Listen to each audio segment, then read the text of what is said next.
Welcome back to Exploring Whiskeys. I'm Eric. I'm Kevin. Today we're going to be doing I'm going to say a pretty classic rye for this reason, definitely. This is the Michter's rye. This is, funny enough, I never knew it till I really looked at the label.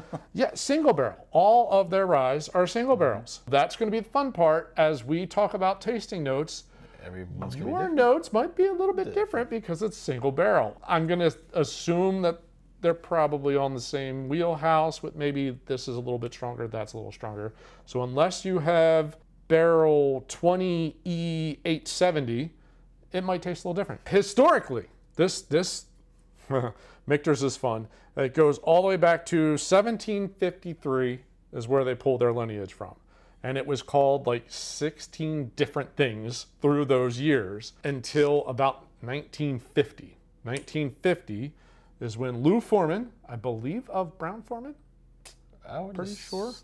That's probably a good guess. Or some relative of a Foreman from Brown Foreman. Named after his two kids. Took and decided he's going to make a whiskey named after his two kids, Michael and Peter. Michter's.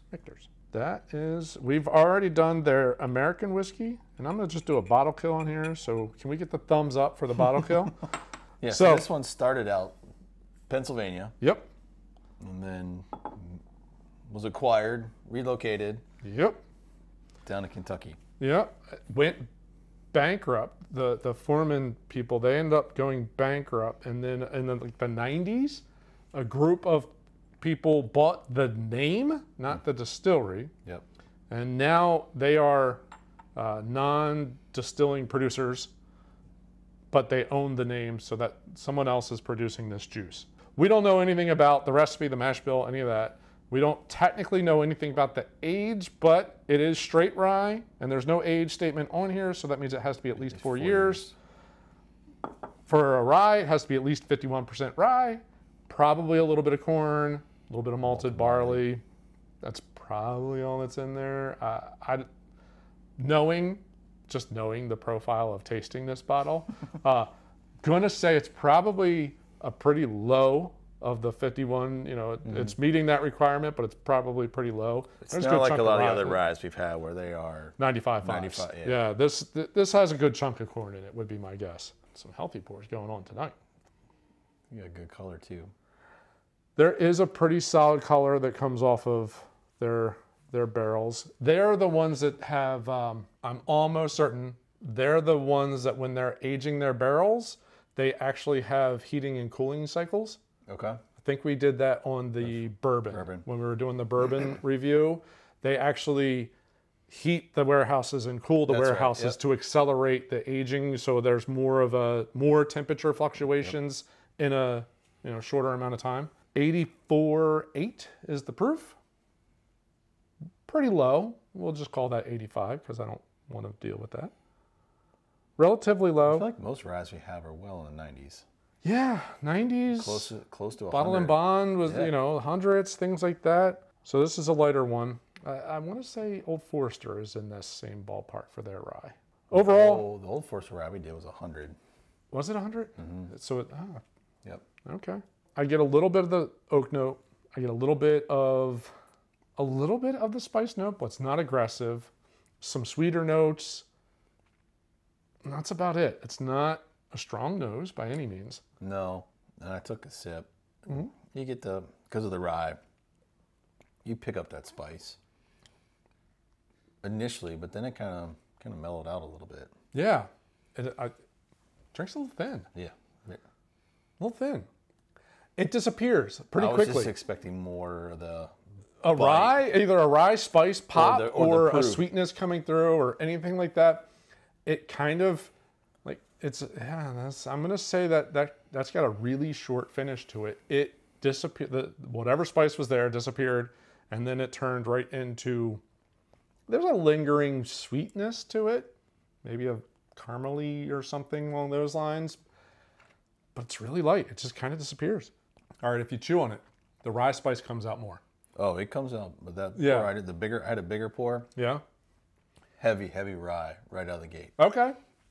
So the small sip is going to come out super sweet, but the bigger pull the rye starts to show up if you do any kind of a chew. Sweet and then just really thins out.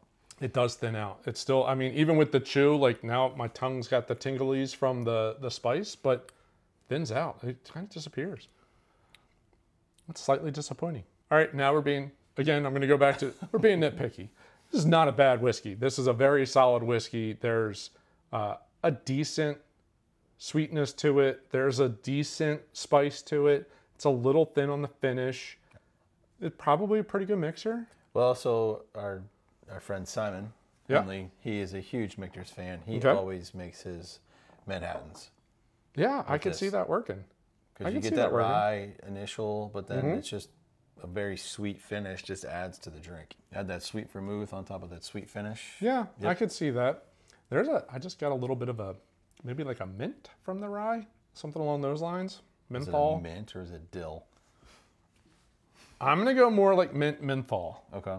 Is more what I think that I'm getting out of that, but now you put it in my head, and now I'm gonna have dill in my brain. Damn it!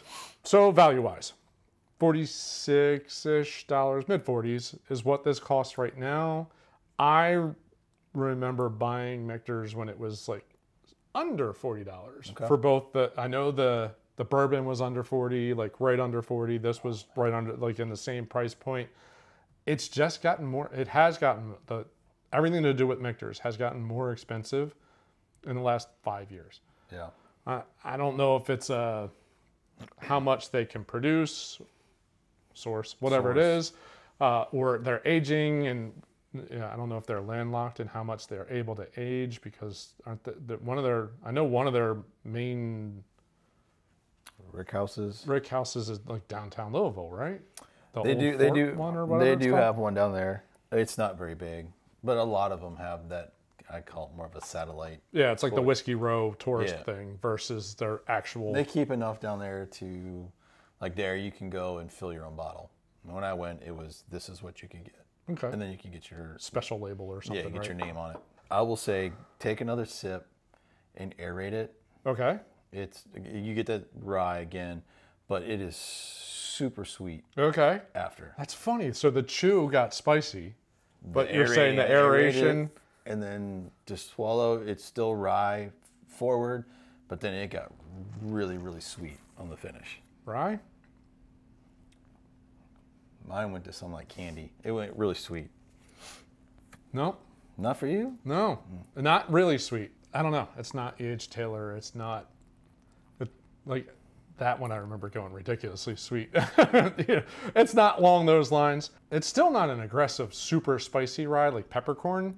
It's more, I'm going to say more menthol. I'm getting a lot of like a menthol note for some reason, not the dill. Everybody's going to get something a little bit different. I mean, yeah, I'm okay with that. Oof, yeah, it's still super sweet. Super sweet. I don't know.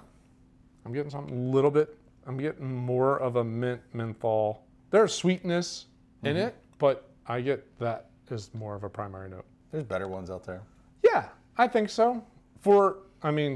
At 40, mid-40s, let's call it mid-40s. If we say $46, $45, I think the Michter's